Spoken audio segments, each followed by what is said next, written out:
né? Hoje nós lembramos da Páscoa, então eu quero falar da Páscoa. O tema será o sangue que salva, da Páscoa até o Calvário. Nós já estamos inteirando muitos anos de história de salvação, de redenção. Só depois de Cristo já são 2025 anos. Mas essa história começou muito antes, começou talvez com Adão e Eva, ali na queda, e tem acontecido desde então. Nós passamos pela queda, passamos pela promessa messiânica que Deus fez a Eva, dizendo que um dia o seu descendente iria esmagar a serpente, a cabeça da serpente. Mas tudo isso passou por Deus manifestar a sua misericórdia, escolher um povo, trabalhar para abençoar esse povo. É por isso, meus irmãos, que a gente tem que lembrar. Nós precisamos ser uma igreja e um povo de Deus que tem memória. A Páscoa é muito mais que uma data no calendário.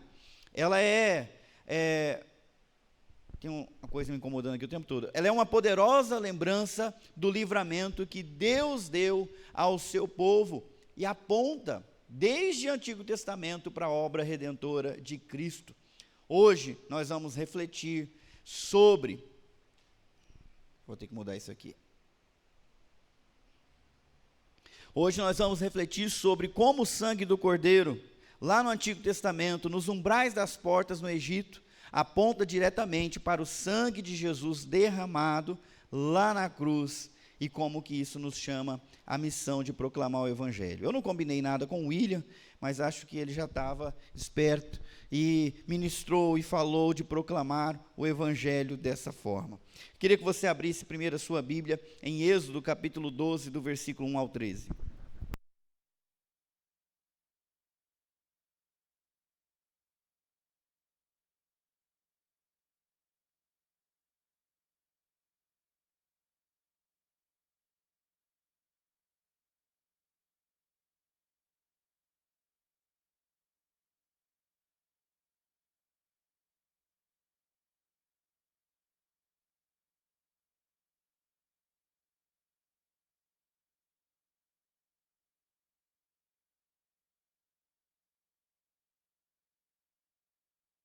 Êxodo 12, de 1 a 13. Pelo jeito a turma aqui é muito boa para manusear a Bíblia.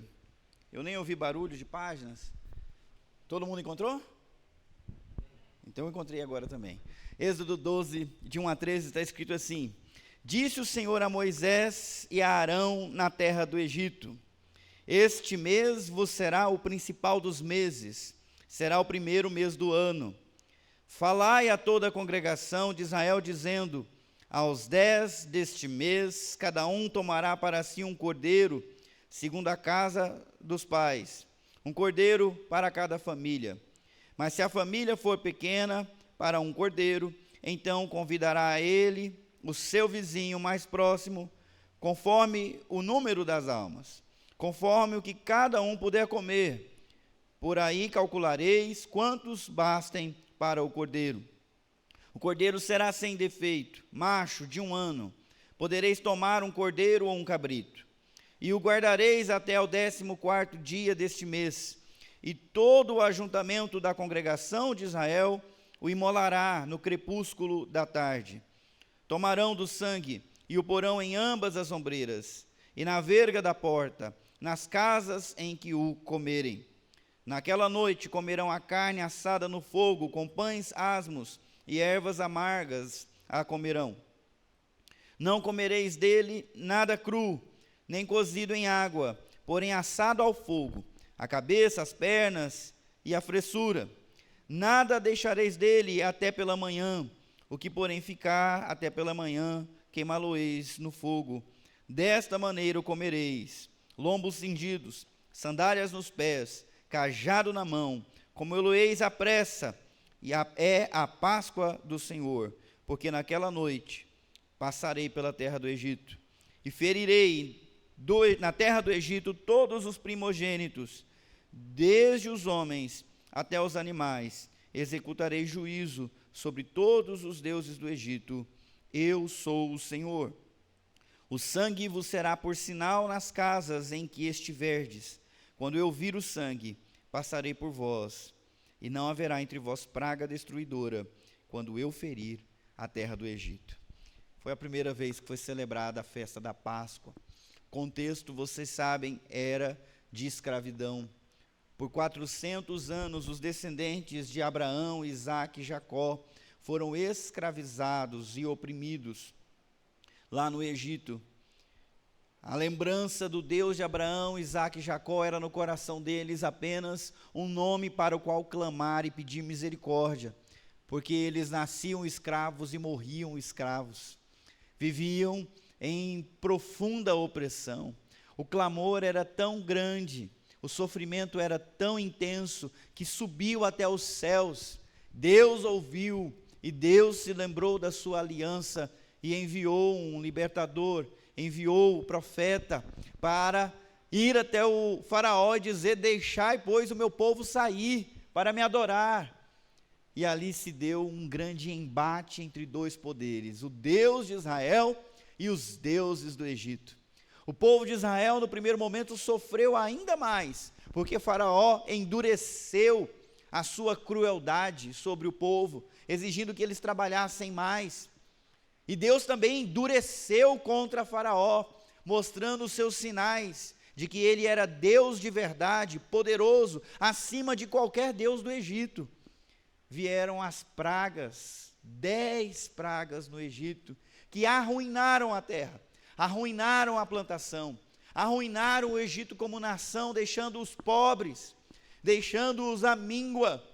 E mesmo assim Faraó não se dobrava. Cada vez que ele dizia que deixaria o povo sair, logo ele voltava atrás, teimoso e rebelde contra o poder de Deus, sem querer abrir mão de toda aquela força de trabalho, milhões de pessoas que trabalhavam para ele. Mas Deus não deixou barato, e por fim avisou sobre a última praga. Ele disse: haverá choro e lamento no Egito, como nunca houve e nunca mais haverá. Não haverá uma casa onde não tenha lamento, onde não tenha luto, porque num dia determinado eu vou enviar o anjo vingador, e ele vai ceifar a vida de todo o primogênito, seja homem, seja animal. Poderia ter sido diferente, mas aqui nós estamos vendo Deus manifestando a sua glória, o seu poder e o seu juízo. Ele providenciou uma maneira de salvar o seu povo, porque o juízo, meus irmãos, seria sobre todos. O anjo vingador viria em toda a terra do Egito para visitar cada uma das casas, as importantes e as pobres, as bonitas e as feias, as com muitos filhos e as com um filho só. O anjo vingador viria visitar casa por casa numa determinada noite para ceifar essas vidas. No entanto, Deus providenciou um escape, Deus providenciou um livramento, e ele fez isso através de um sinal: o sangue nos umbrais, sinal de livramento. Ele ordenou para Moisés, e Moisés ordenou ao povo que era para providenciar um cordeiro sem defeito. Era para pegar o sangue e passar nos beirais da porta. A porta é porta desde aquela época. Né? A gente sabe como é que a porta funciona. Então, todo mundo que entra pela porta, vê o que está na porta. Não é à toa que quando você vai num bairro chique, o povo agora está fazendo uma porta que vai do chão até o teto, né? Para mostrar, sei lá o quê. Mas a porta é o cartão de entrada. Todo mundo vê a porta para entrar numa casa. E era nessa porta, nos umbrais, que deveria ser aspergido o sangue desse cordeiro sem defeito. Era um sinal de naquela casa já havia morte. O sangue já tinha sido derramado. Um cordeiro já havia sido sacrificado. Então não havia necessidade do anjo entrar e ceifar uma vida, porque uma vida inocente já tinha sido ceifada no lugar. E assim eles se uniram, se organizaram, famílias pequenas com outras famílias pequenas, porque não era para sobrar nada do cordeiro. Era para assar aquele churrasco, comer com pão sem fermento, temperado com ervas amargas, e pronto, já era para comer vestido, já era para comer com a mala pronta, porque eram as horas derradeiras entre a escravidão e o livramento. O livramento deles começou com esse sinal, com esta festa. O anjo destruidor passaria, mas não entraria na casa aonde houvesse sangue. O anjo olharia na porta, tem sangue, eu passo por cima. Em inglês, a Páscoa é Passover, né? Passar por cima. O termo capta essa ideia. Mas na casa onde não tem sangue, o anjo entrou e ceifou a vida de pessoas e animais. Eu não sei vocês, mas geralmente o pai, a mãe tem uma conexão com o filho, não é não? Às vezes parece até mágica. Está todo mundo dormindo, de repente um dos pais pensa, eu vou lá dar uma olhada no meu filho, e vai e coloca a mão para descobrir, está com febre. Né? Há uma conexão, eu fico imaginando essa conexão funcionando, e a dor tomando conta, e a vizinhança se acordando com o choro, e aí vai ver com o vizinho, o que está acontecendo? Meu filho morreu. Como assim seu filho morreu? E o choro começa na outra casa, e aí ele pensa, deixa eu voltar para minha casa, para ver como é que está o meu filho, e quando ele chega na sua casa para procurar o seu filho, também está morto. Vocês conseguem imaginar como é que isso foi ganhando proporção, grito, lamento em todas as ruas? Porque somente aqueles que temeram a Deus, que confiaram na palavra, foi que mataram o cordeiro e colocaram um sinal. Aqueles que não fizeram isso, pereceram, sofreram naquela noite terrível. A aplicação direta que eu faço desse primeiro ponto, é que a salvação desde aquela época está no sangue. Não há salvação de outra forma. Não é à toa que Deus escolheu esse método do sacrifício do cordeiro, para nos mostrar que não há como nós termos paz com Deus, sem pagar o preço para ter essa paz. O salário do pecado é a morte. Não tem como a gente conquistar a paz com Deus, com novenas. Não tem como a gente conquistar a paz com Deus, com martírio, com dor, sabe, fazendo o nosso corpo sofrer. Por mais que nós façamos o nosso corpo sofrer, através de regras e mais regras, não é o suficiente, é preciso haver sangue, é preciso haver morte, uma vida precisa pagar o preço do pecado. Imaginem eu e você termos que pagar isso, termos que acertar essa conta com Deus por conta do nosso pecado, termos que pagar tão elevado preço para conquistar a liberdade, para ser livre. Era essa a situação, mas Deus providenciou um substituto, Deus providenciou um sacrifício, Deus providenciou uma vítima inocente para sofrer no lugar dos culpados e restaurá-los. Eu falo isso porque a gente olha para essa história e pode pensar que em toda história tem o mocinho e tem o bandido, tem os bons e tem os maus, né? Então o povo do Egito são os malvados e o povo de Israel são os bonzinhos. Mas quando a gente continua lendo a história, a gente percebe que não é bem assim não.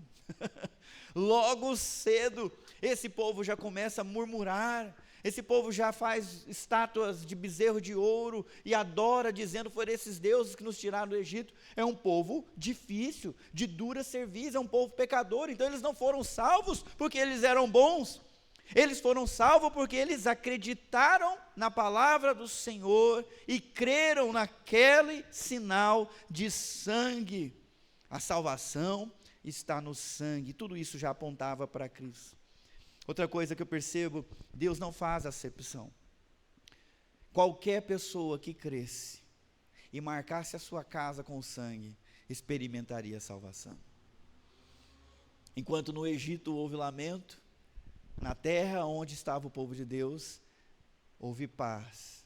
Eles dormiram tranquilos, porque quem creu e marcou a sua porta foi preservado. E se um egípcio cresce e marcasse a sua porta, também seria preservado. Porque não depende de raça, não depende de etnia. A salvação não busca uma raça específica, a salvação é pela fé. Nós não somos judeus nem israelitas, não somos descendentes de Abraão, mas no entanto podemos dizer, sem sombra de dúvida, que somos sim filhos de Abraão, porque ele é o pai da fé. E nós cremos como ele creu. Deus não faz acepção. Tudo que precisa ser feito para a salvação está no sangue. Também não basta ser israelita. Aqueles israelitas que nasceram israelitas e que foram descendentes de Abraão, Isaque e Jacó, não podiam pensar, não, Deus vai me poupar porque eu sou descendente de Abraão, de Isaque e Jacó. Era preciso obedecer. Era preciso mostrar a fé através da obediência, colocando o sinal ali. E isso se aplica de maneira muito especial para nós, crentes. Quantos anos você já tem de serviço e de caminhada com o Senhor Jesus Cristo? Vamos lá. 10 para baixo, levanta a mão. Eu acho que é mais, hein? O tempo está passando, Fran. 15 para baixo, olha lá. 15 para baixo. Ok, 20. 20 anos, já tem 20 anos. Está entre 15 e 20. É tempo, filho. Olha o tamanho do meu filho com 14 anos lá. Quem já está há 25 anos nessa caminhada? Deixa eu ver se tem alguns aí. Uai, não cheguei na idade de vocês, gente? 30? 40? 50? Está chegando. Eu fico feliz com isso. A minha mãe serve o Senhor Jesus Cristo desde pouco antes do casamento dela. E ela educou os filhos nesse caminho. Fica feliz por ter um filho pastor, outro filho missionário. E agora os meus filhos também estão crescendo na igreja. Mas sabe o que isso significa? Que eles são filhos de crente, só isso. É preciso que eles também lembrem, não é porque o meu pai, não é porque a minha mãe crê no Senhor Jesus Cristo que eu estou garantido, eu também preciso crer, eu preciso ter também o sangue aspergido na minha vida para perdão dos meus pecados. Não basta, é preciso obedecer, é preciso se render. Também quero destacar que o juízo de Deus é algo real. Muitas vezes nós somos acostumados a pensar em Deus apenas como um Deus misericordioso, amoroso, longânimo, tardio em irar-se, não é? E isso começa a ganhar muito destaque, nós perdemos uma faceta do caráter de Deus que mostra que Ele é sim justo, Ele não inocenta o culpado. Hoje nós sofremos no Brasil por ver uma justiça parcial, que é muito dura com o trabalhador e às vezes muito amena com o bandido, não é? Que mantém por muito tempo uma pessoa na cadeia por crime simples, mas solta pessoas perigosíssimas que já mostraram reiteradamente a sua crueldade na sociedade. Nós lamentamos viver nessa condição. Então não é de se imaginar que Deus se pareça nem de longe com os juízos que nós temos. Deus é justo, Deus faz justiça, Ele não inocenta o pecado, então o juízo de Deus é algo real, e não pode deixar de ser assim, porque Deus não pode negar a si mesmo. Ele é fiel, é verdade, Ele é justo, também é verdade, Ele é santo, também Ele é verdade, e Ele precisa julgar, mas Ele também provê um escape. Do mesmo jeito que o juízo pairou sobre o Egito e aconteceu numa determinada noite, agora eu faço uma aplicação para nós. O juízo paira sobre a nossa geração e ele vem, mais dia, menos dia, ele vem, o que me leva ao segundo ponto e ao segundo texto.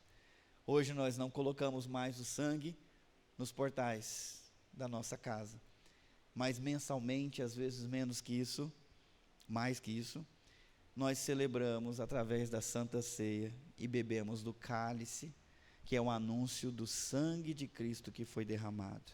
O segundo ponto, o cálice na mesa, um anúncio de redenção. E nós vamos sair do Antigo Testamento, do livro de Êxodo, e vamos para Mateus, capítulo 26, versículo 26 e 28.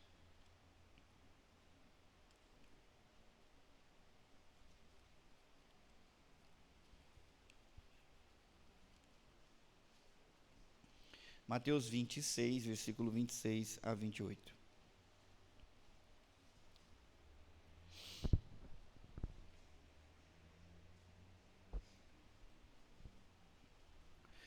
está escrito assim: enquanto comiam, tomou Jesus um pão, e abençoando-o, partiu e o deu aos discípulos, dizendo: tomai, comei, isto é o meu corpo. A seguir tomou um cálice, e tendo dado graças, o deu aos discípulos, dizendo: bebei dele todos, porque isto é o meu sangue, o sangue da nova aliança, derramado em favor de muitos, para a remissão dos pecados. Nós lemos em Êxodo 12 a primeira Páscoa. E agora nós estamos lendo em Mateus 26 a última Páscoa de Jesus. E ele ressignifica tudo. Ele se apropria daquele simbolismo. O cordeiro que foi partido, o pão sem fermento que foi comido, o sangue que foi aspergido. Jesus pega e diz: agora olha aqui, isso aqui, esse cálice representa o meu sangue derramado para a redenção, para a salvação de muitos. Agora nós não passamos na porta, nós trazemos para dentro da nossa vida. Nós comemos o cordeiro, nós bebemos do seu sangue. Nós trazemos para dentro do nosso coração, e não apenas como uma marca na nossa casa, o símbolo da redenção. Jesus celebrou a Páscoa com os discípulos e trouxe esse verdadeiro significado do pão e do cálice, mostrando que ele é o cordeiro definitivo que tira o pecado do mundo. Esse é o meu sangue derramado em favor de muitos. João Batista, primo de Jesus, que recebeu a missão de pregar o arrependimento, de dizer ao povo: o reino de Deus está chegando, arrumem o caminho, preparem a casa para receber o rei, vamos nos arrepender dos pecados, vamos corrigir, vamos estar prontos para receber, porque está próximo. E ele começou a batizar, o batismo de arrependimento. Multidões vinham para ser batizados, e também vinham pessoas hipócritas e falsas, que não acreditavam nele, para ver o que estava acontecendo. Prostitutas, publicanos, soldados, se arrependeram dos seus caminhos, e quiseram mudar de vida. E ele dizia: logo depois de mim, vem um que eu não sou digno de sequer desatar a sandália dos seus pés. Eu não sou a luz, mas eu anuncio a luz que vindo ao mundo vai iluminar todos os homens. Até que chegou o dia que o próprio Jesus veio para ser batizado, e João se recusou. Como assim? Era melhor você me batizar, não eu te batizar. E Jesus: vamos cumprir o que a lei determina. As coisas têm que acontecer assim. E de fato precisava acontecer, porque quando o Espírito chamou João para pregar, foi-lhe dito: aquele sobre o qual você vir descer o Espírito e permanecer, esse é o Messias. E quando Jesus foi batizado, uma voz falou do céu: esse é o meu Filho amado. E o Espírito Santo desceu em forma de pomba e repousou sobre Cristo, e ficou em Cristo. E João finalmente descobriu quem era o Messias. Era o primo dele. E dali em diante ele começou a dar testemunho: esse é o Cordeiro de Deus. Era desse que eu estava falando. Foi para este rei que eu estava preparando o caminho. Ele tinha discípulos, e numa outra ocasião ele encontrou Jesus andando ali à distância, e ele disse para os seus discípulos: está lá, o Cordeiro de Deus que tira o pecado do mundo. João capítulo 1, versículo 29. E esses discípulos abandonaram João Batista e foram atrás de Jesus. Jesus viu aqueles dois homens seguindo, não sei, se ele ficou desconfiado, mas ele olhou para trás e perguntou: o que vocês querem? Pois não? O que desejam? Vocês estão me seguindo por aí? E eles perguntaram: Jesus, nós queremos saber aonde o senhor fica, cadê sua casa? E Jesus respondeu com uma resposta muito simples: vem e vê. E ficou com eles à tarde. E eles conversaram com Jesus e creram que ele era o Messias. Dali, eles mesmos já saíram para compartilhar a boa nova com seus amigos, conhecidos, irmãos, dizendo: encontramos o Messias, é Jesus, nós sabemos onde é a casa dele. Ele é o Jesus de Nazaré, é o Messias. E alguns desacreditaram: de Nazaré? Sai alguma coisa boa de Nazaré? E eles responderam do mesmo jeito que Jesus tinha respondido para eles antes: vem e vê. Vem e vê por você mesmo. Eu gosto demais de lembrar das histórias da Bíblia, elas vão vindo na cabeça, eu vou contando, eu até perdendo o que eu estava falando aqui. Mas João deu testemunho, é o Cordeiro de Deus que tira o pecado do mundo. O sangue agora não é mais aspergido nos umbrais, é aspergido no coração do crente. Romanos capítulo 10, versículo 9: se você declarar com a sua boca que Jesus é o Senhor, e crer em seu coração que Deus o ressuscitou dos mortos, você será salvo. Salvação é algo interno, não externo. O sangue é aplicado na vida, não nas coisas. E representa uma nova aliança, perdão pelos pecados, remissão da culpa, reconciliação com Deus, vida abundante e eterna. A cruz substituiu os umbrais. E isso não me leva ao último ponto. A missão da igreja é anunciar o evangelho do Cordeiro. E mais uma vez eu queria que você mudasse de endereço na sua palavra e fosse para 1 Coríntios capítulo 11, versículo 26. Desde que Jesus participou da última Páscoa com os discípulos, ele mandou os discípulos continuarem a celebrar a Páscoa ou a ceia entre eles mesmos. Era para eles continuarem comendo do pão, bebendo do cálice, anunciando a morte e a ressurreição de Jesus Cristo. Isso se tornou uma tradição na igreja primitiva, tanto em Jerusalém, quanto na Judéia, Antioquia, e depois no mundo grego, quando o evangelho se espalhou pelas regiões da Ásia Menor, da Europa. Paulo plantou uma igreja entre os coríntios, e na sua carta ele relembra como é que eles deviam participar dessa Santa Ceia. E no capítulo 11, versículo 26, ele diz: porque todas as vezes que comerdes deste pão e beberdes o cálice, anunciais a morte do Senhor até que ele venha. No Antigo Testamento, o cordeiro foi morto, morto ficou, virou carne. No Novo Testamento, o Cordeiro de Deus foi morto e enterrado na sexta-feira, mas no domingo, quando foram procurar o seu corpo para embalsamar, ele não estava mais ali. Ele ressuscitou. Os anjos falaram para as mulheres: por que vocês procuram entre os mortos aquele que vive? Ele não está mais aqui. Vão anunciar aos seus discípulos que ele vos aguarda na Galileia. Por 40 dias, Jesus esteve com eles, comeu com eles, andou com eles e ensinou eles, ressurreto. E para não deixar dúvida de que ele era real, ele pediu pão, ele pediu peixe, ele comeu, ele assou, ele conversou. Ele pediu para Tomé tocar nas feridas. Veja, Tomé, que sou eu mesmo. Não é um fantasma, não é uma ilusão coletiva. Toque e veja. Jesus Cristo vive. Ele é o Cordeiro que morreu e ressuscitou.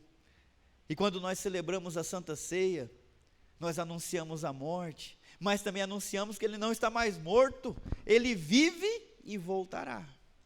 A igreja tem essa missão.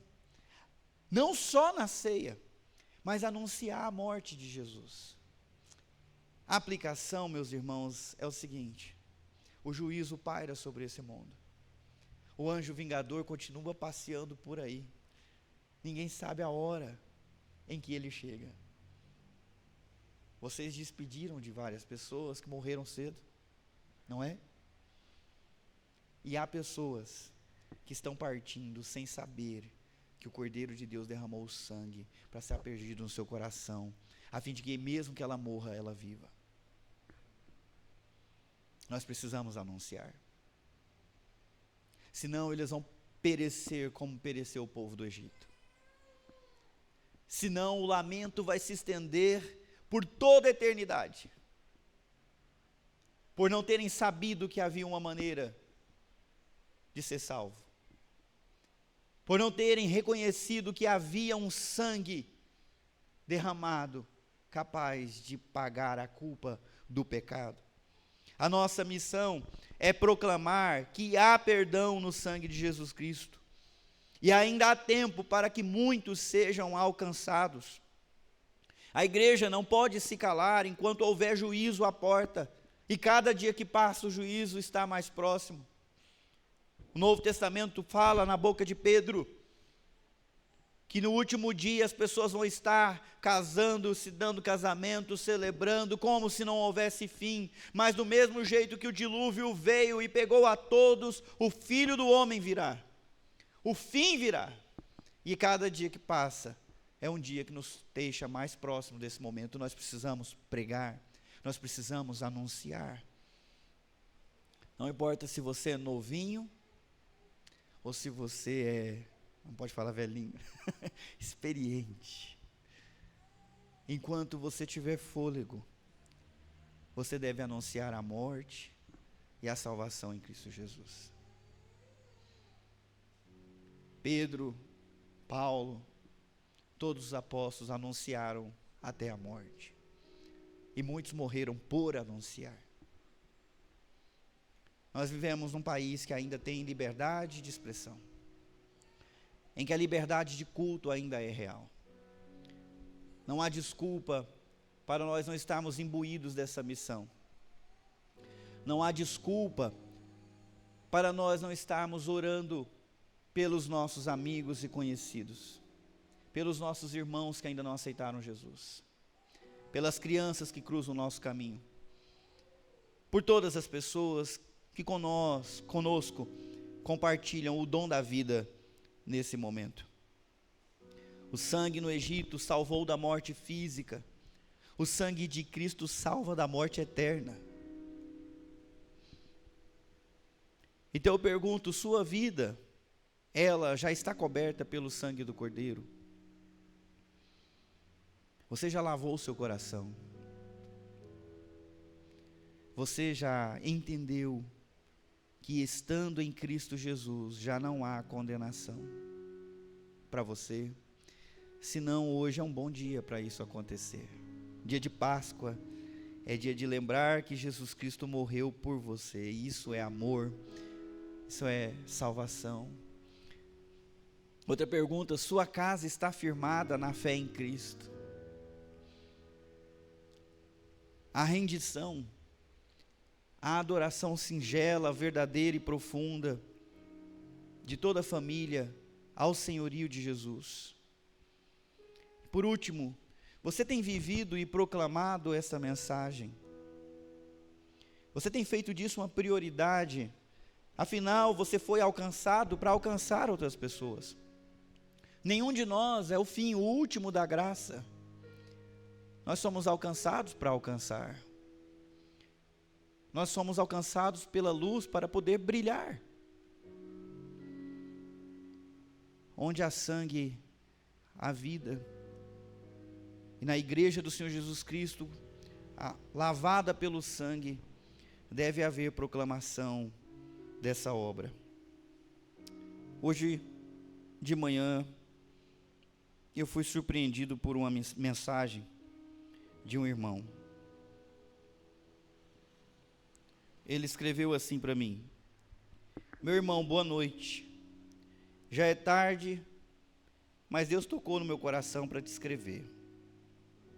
Primeiro, agradecer por me conduzir ao meu caminho de nova vida. Tendo paciência, esperando o meu momento de amadurecimento em Cristo para o meu batismo. Saiba que seus conselhos e direções foram peças fundamentais para os planos que Deus traçou para a minha vida. Irmão, provavelmente eu ingresse em uma faculdade de teologia, para que Deus me dê a graça de, assim como você, anunciar as boas novas àqueles que ainda não ouviram.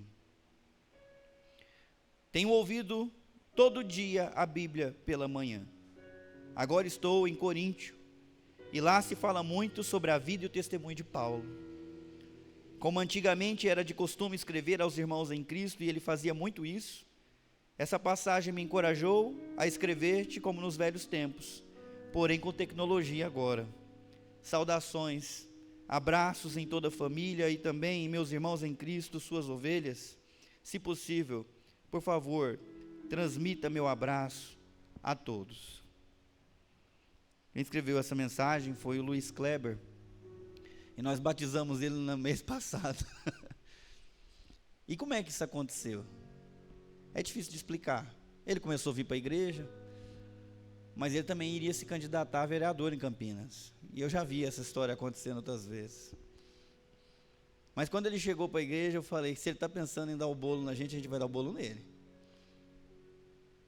E num belo dia, eu liguei para ele e para outros caras e falei, vocês topam estudar a Bíblia comigo? Eu não vou ensinar vocês, vocês vão ler, eu quero saber o que vocês acharam. E durante 7 semanas, nós lemos juntos o Evangelho de João. Ele leu, compartilhou o que ele entendeu, e eu ajudei no que eu pude, de maneira muito simples. E ao final desse período, passou alguns meses, ele se batizou, junto com a sua filhinha, sua esposa também. E a gente pensou que ia colher os frutos, e Deus levou eles lá para os Estados Unidos. E agora está lá, firme, lendo a Bíblia, porque ele quer, porque ele deseja. Não é porque tem um pastor cobrando, é porque ele encontrou a graça. E agora ele quer compartilhar com outras pessoas. Isso me deixou muito feliz. E me lembrou como que é simples. Como que é simples. Às vezes a gente fica complicando as coisas. Eu tenho que trazer a pessoa para a igreja, eu tenho que colocar ela no culto. Os outros têm que fazer. Desafie alguém a ler a Bíblia com você. O Evangelho de João, 7 semanas. Meu querido, posso estudar com você? A gente podia combinar, eu, você, Ciclano, Beltrano. Eu preciso contar para vocês a história do Cordeiro. Mas eu quero que você leia com seus próprios olhos. Eu quero que você venha e veja. Você mesmo. É simples, meus irmãos. Eu quero deixar essa mensagem para os membros da Igreja Presbiteriana de Souzas. É proclamar o Evangelho. É lançar a semente. Deus faz a obra. Levem seus amigos, convidem eles para ler a Bíblia. Pode ser o Evangelho de João pequenininho, ou de Marcos também. A mensagem é poderosa por si. Ela é transformadora por si. Nós só precisamos espalhar. Vamos orar. Senhor, Teu Filho Jesus Cristo morreu na cruz há cerca de 2000 anos atrás. Tentaram acabar com a sua vida, tentaram acabar com a sua história, perseguindo as testemunhas, tentaram acabar com os registros, queimando os textos bíblicos, mas nada disso adiantou, porque hoje, nesse dia, nós celebramos a verdadeira Páscoa. Nós celebramos o Cordeiro de Deus que tirou e que tira o pecado do mundo. Porque ninguém pode resistir ao Teu reino. O reino que se estabelecerá para todos sempre. No entanto, Deus, o Teu reino é ao mesmo tempo salvação e é juízo. Porque todo aquele que se sujeitar, que dobrar os seus joelhos e confessar com a sua boca que Jesus Cristo é o Senhor, reinará com Ele para sempre. Mas aquele que não o reconhece, aquele que não o conheceu, já está condenado. Por isso eu peço que o Senhor derrame o Teu Espírito Santo sobre essa igreja, sobre as nossas vidas, e nos dê a ousadia de proclamar o Cordeiro de Deus, de proclamar a sua vida, de proclamar a sua obra, de proclamar os seus ensinos, de proclamar a sua morte e ressurreição. Nos ajuda a entender, ó Deus, que não somos nós, não é em nós que repousa o poder, mas é nessa mensagem do Evangelho. E nos ajuda a apenas sermos dispenseiros dessa mensagem. Cada um que está aqui, não importando se homem ou mulher, novo ou velho, seja despertado pelo Teu Espírito Santo para proclamar. E Deus nos dê a graça de muito em breve colher e nos alegrar por ver filhos e filhas do Senhor se achegando a essa comunidade, se achegando ao teu reino, completamente lavados pelo sangue de Cristo, completamente livres do pecado e da morte. Abençoa, Deus, o teu povo, eu oro no nome de Jesus.